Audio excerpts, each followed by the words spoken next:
আজকে তোমাদের সাথে শেয়ার করব তোমাদের ইংলিশের লেসন 1 জওহরলাল নেহেরুর লেখা দ্য বুক অফ নেচারের বাংলা মানের সেকেন্ড ক্লাস।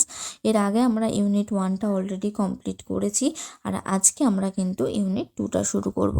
আর যারা ইউনিট 1এর ক্লাসটা দেখতে চাও, ডিসক্রিপশন বক্সে লিঙ্ক দেওয়া রয়েছে, তোমরা চাইলে সেখান থেকে দেখে নিতে পারো। তো চলো শুরু করা যাক। You read history in books, তুমি ইতিহাস বইতে পড়েছো। But in old times when men did not exist surely no books could have been written.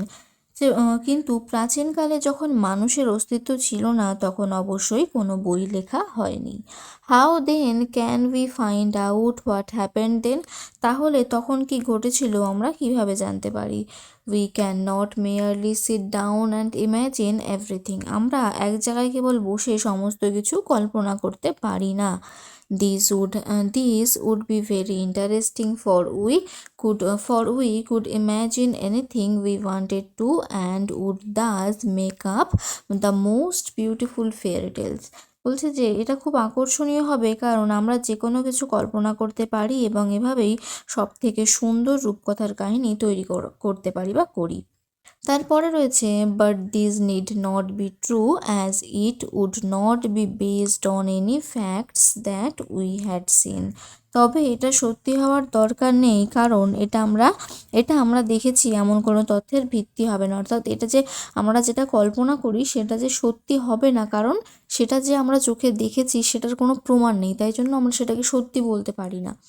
But although we have no books written in those far off days, fortunately we have some things which tell us a great deal as well, almost as a book would.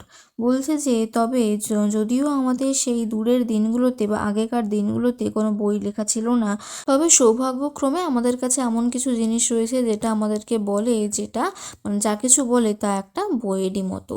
We have rocks and mountains and seas and stars and rivers and deserts and fossils of old animals. আমাদের কাছে পাথর, পাহাড়, সমুদ্র, নক্ষত্র, মরুভূমি এবং পুরনো প্রাণীর জীবাশ্ম রয়েছে। These and other like things are our books for the earths early story. এইগুলো এবং এরকম ধরনের অন্যান্য জিনিসগুলো আমাদের কাছে কি পৃথিবীর প্রথম গল্পের বইয়ের মতো। And the real way to understand this story is not merely to read about it in other people's book, but to go to the great book of nature itself. বলছে যে এই গল্পগুলো বোঝার জন্য এর আসল উপায় হচ্ছে লোকের বই না পড়ে বা অন্য মানুষের দ্বারা লেখা কোনো বই না পড়ে প্রকৃতির নিজস্ব বই পড়া বা জানা। এই হচ্ছে you will I hope soon begin to learn how to read this story from the rocks and mountains. আমি আশা করছি তুমি খুব শীঘ্রই জানতে পারবে যে কিভাবে পাথর এবং পাহাড় থেকে বই পড়তে হয়।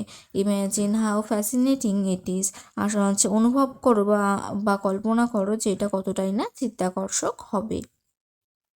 Every little stone that you see lying in the road or on the mountainside may be a little page of nature's book and may be able to tell you something if you only knew how to read it.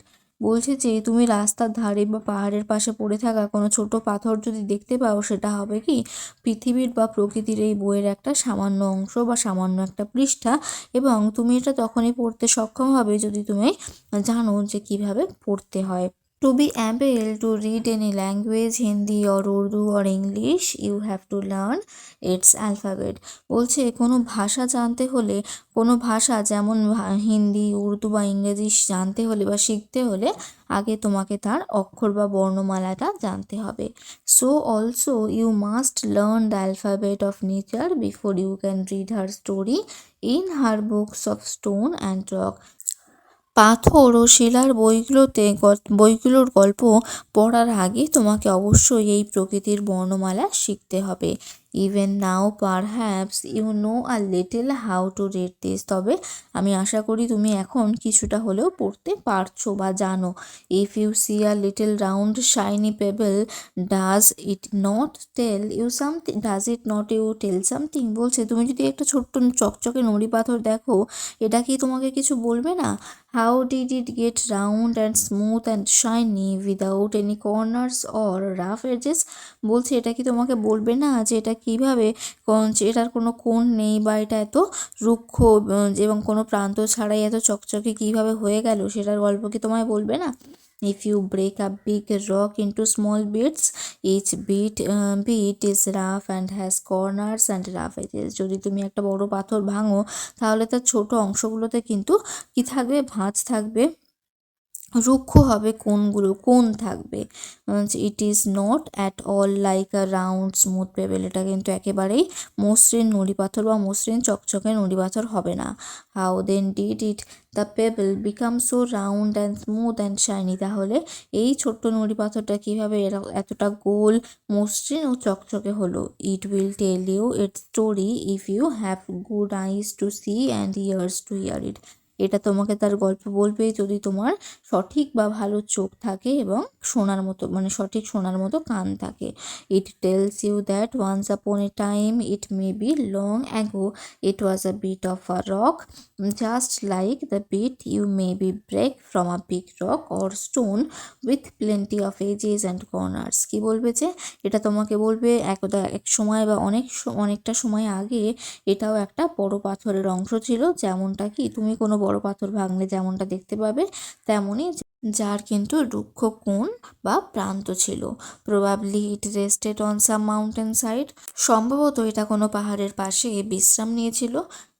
Then came the rain and washed it down to the little valley where it found a mountain stream which pushed it on and on till it reached a little river. বলছে তারপরে হয়তো বৃষ্টি এসে তাকে ধুয়ে ফেলেছিল এবং সেটা আস্তে আস্তে উপত্যকায় এসেছিল এবং সেখান থেকে পর্বত থেকে স্রোত পেয়ে সেটা কিন্তু নদীতে এসে পৌঁছেছিল। And the little river took it to the big river, এবং সেই ছোট্ট নদী তাকে বড় নদীর কাছে নিয়ে গিয়েছিল।